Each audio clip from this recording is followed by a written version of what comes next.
Bonjour à tous et bienvenue dans ce tout nouveau podcast tiré du blog lecarnetdigital.com. Je suis Sandre et aujourd'hui je voudrais vous parler de perfectionnisme.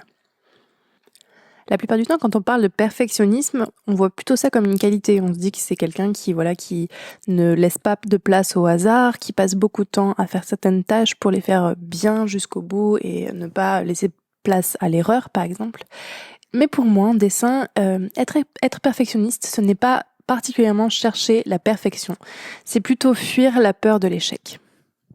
Pour moi, le perfectionnisme, en tout cas dans le dessin, c'est plutôt le fait de ne pas, par exemple, arriver à terminer ses dessins. Parce que justement, on est trop perfectionniste et qu'on a vraiment envie d'aller dans le petit détail de l'œil, essayer vraiment d'aller dans le détail et terminer jusqu'au bout, voire même les détails que personne ne verront. C'est aussi ne pas laisser place au hasard. Par exemple, quand vous avez décidé que vous deviez dessiner avec ce crayon et que ce crayon que vous aimez tant n'est pas n'est pas disponible ou vous savez pas où il est, du coup vous n'allez pas dessiner parce que vous voulez vraiment que tout soit parfait et que du coup vous avez du mal à laisser de la place au hasard. Dans le même ordre d'idée, ça peut être aussi de considérer qu'on n'est pas assez bon, par exemple, pour commencer un dessin un peu complexe. Par exemple, si vous considérez que vous ne maîtrisez pas très bien la perspective et que, je sais pas, vous voulez faire une illustration en contre-plongée où justement ça va vous demander de la perspective et que vous allez devoir faire un personnage en perspective avec un décor qui convient bien, etc. Et de vous dire qu'au final, vous n'allez pas le faire parce que vous n'êtes pas encore assez bon pour commencer ce dessin-là. Vous n'êtes pas encore assez perfectionné pour commencer ce dessin-là. C'est selon moi avoir une attitude de perfectionniste. J'ai un bon exemple, j'ai une personne qui a rejoint la formation sur le dessin d'observation, qui avait ouvert ses portes il y a quelques mois. D'ailleurs, elle a réouvert ses portes, je vous remets le lien dans la description si jamais vous étiez intéressé, mais je vous en parlerai dans un prochain podcast, mais voilà, si vous êtes intéressé, vous pouvez toujours y aller. Quoi qu'il en soit, cette personne a rejoint la toute première édition, l'édition bêta test si vous voulez, et en fait, elle a jamais vraiment commencé les cours, parce que elle considérait en fait que c'était jamais vraiment le bon moment pour commencer la formation. Elle voulait faire les choses bien. Elle voulait vraiment avoir toutes les données comme il faut, comme elle avait décidé, c'est-à-dire par exemple, je sais pas, avoir un bureau bien placé, avoir à acheter son matériel, avoir du temps pour elle à ce moment donné, avoir une bonne connexion, bref, il y a plein d'excuses comme ça qu'on peut avoir et que on essaie de se donner justement pour ne pas faire les choses. Et pour moi, c'est pareil, c'est une forme de perfectionnisme, on veut pas en fait laisser place au hasard et on a du mal à laisser place au hasard et du coup, souvent on ne fait rien, c'est ça le gros problème pour moi d'être trop perfectionniste, c'est en fait de finir par ne rien faire et de pousser encore une fois à l'inaction. Alors si je vous parle de ça, c'est aussi parce que personnellement je suis énormément comme ça, ou en tout cas je l'étais, je le suis un peu moins. Mais j'ai énormément tendance à me dire, à me faire des plans dans la tête en me disant il faut que je fasse ça, faut que je fasse ça, faut que je fasse ça. Mais avant, il faut que ces conditions-là soient requises pour que je puisse faire l'action que j'ai décidée. Un bon exemple pour moi, c'est le sport. Vous le savez, j'ai essayé de me remettre un petit peu à la salle de muscu et j'arrivais jamais à m'y mettre parce que je me disais dans la tête que j'avais besoin d'avoir telle ou telle chose de validée pour que je puisse aller au sport. Du type là j'ai pas les bonnes chaussures ou mais non mais moi c'est pas ce t-shirt là que je voulais mettre parce que ce t-shirt là blablabla. En fait, au final, vous l'avez compris, c'est plutôt des excuses qu'on se donne pour ne pas faire ce qu'on a décidé de le faire. Et le gros problème de ça, c'est qu'au final, on n'arrive pas à avoir le bon moment, parce qu'en fait c'est ça, c'est qu'on attend le bon moment. On n'arrive pas à avoir ce bon moment tout simplement parce qu'on l'a pas encore défini.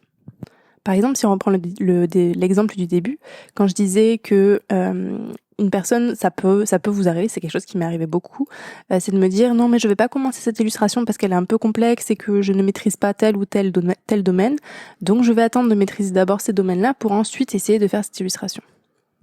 Et au final, personne n'a défini quand je serai prête justement pour ce projet-là. Donc finalement, si je n'ai pas défini les conditions qui font que je serai prête, comment décider que ça y est, je peux me mettre à faire cette illustration ? C'est un petit peu aussi le questionnement qu'on a quand on veut devenir professionnel et qu'on se pose la question, mais est-ce que je suis vraiment professionnel ? Parce que tant que vous avez jamais eu de contrat professionnel, vous n'êtes pas considéré comme professionnel. Enfin, c'est un peu le serpent qui se mord la queue en fait. Pour moi, et attention, ce n'est que mon avis, j'ai l'impression que ce perfectionnisme latent, qu'on retrouve d'ailleurs beaucoup dans les métiers artistiques, c'est très lié en fait à la peur de se lancer, en fait, la peur d'échouer. On a tendance à se donner des excuses du type quand j'aurai une tablette graphique, je commencerai le dessin. Inutile de vous dire que vous pouvez très bien commencer le dessin sans avoir de tablette graphique. Il vous suffit juste d'une feuille de papier et un crayon et ça suffit. Vous pouvez même commencer avec un stabilo et un tableau Velleda et ça suffit amplement. Mais on se donne ces excuses pour justement ne pas se lancer parce que on a peur de ne pas réussir. On se donne encore une fois des espèces de croyances, si vous voulez. Quand j'aurai le temps, alors je ferai ce projet-là. Si on se dit ça, c'est tout simplement parce qu'on pense qu'on n'aura pas le temps. Mais le temps, finalement, on le trouve quand c'est quelque chose qui nous plaît, c'est quelque chose qu'on a envie de travailler. L'exemple de l'illustration qui est un peu complexe parce que c'est des domaines qu'on ne maîtrise pas, c'est tout simplement la peur d'échouer dans un domaine qu'on n'est pas habitué de travailler. Et au final, si vous avez peur de faire des décors, eh bien, vous n'allez pas faire de décors et du coup, vous n'allez pas vous améliorer en décor et c'est le serpent qui se mord la queue. Et là, je parle d'un bon exemple parce que c'est vraiment quelque chose que moi, je considère de ne pas beaucoup maîtriser, les décors, parce que c'est pas mon expertise du tout. Je ne fais pas de décors professionnellement. Enfin, je crois que j'en ai pas fait beaucoup. Tout simplement parce que Mathieu, la personne avec qui je travaille, est spécialisée dans le décor et que je n'ai pas à en faire. Donc moi, je suis plus spécialisée personnage. Et du coup, si demain, on me demande de faire un décor, je pense que j'aurai énormément de difficultés à le faire parce que j'ai cette peur de ne pas réussir.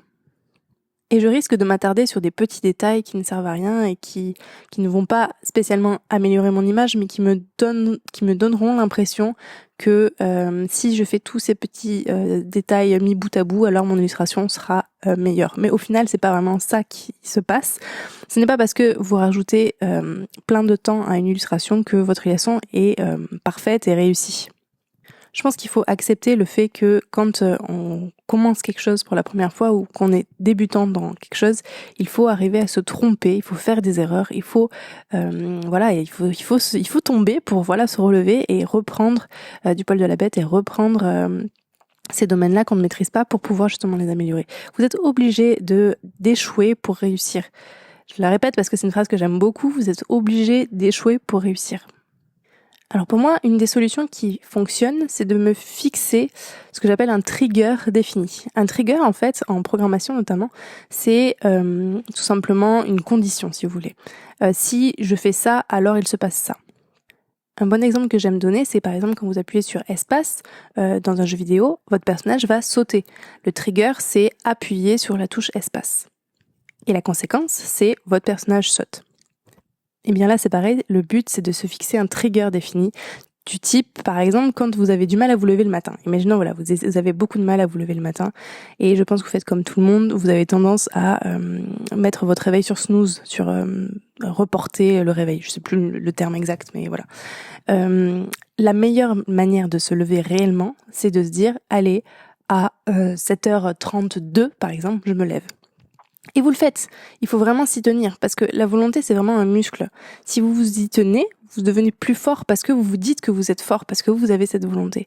Donc si vous faites ça chaque jour et que chaque jour vous vous dites allez, à 7h32 je me réveille et le lendemain ça sera peut-être allez, à 7h34 je me réveille, qu'importe. Mais si vous vous tenez à ce que vous vous êtes dit, alors vous aurez beaucoup plus de chances de réussir parce que la volonté est un muscle.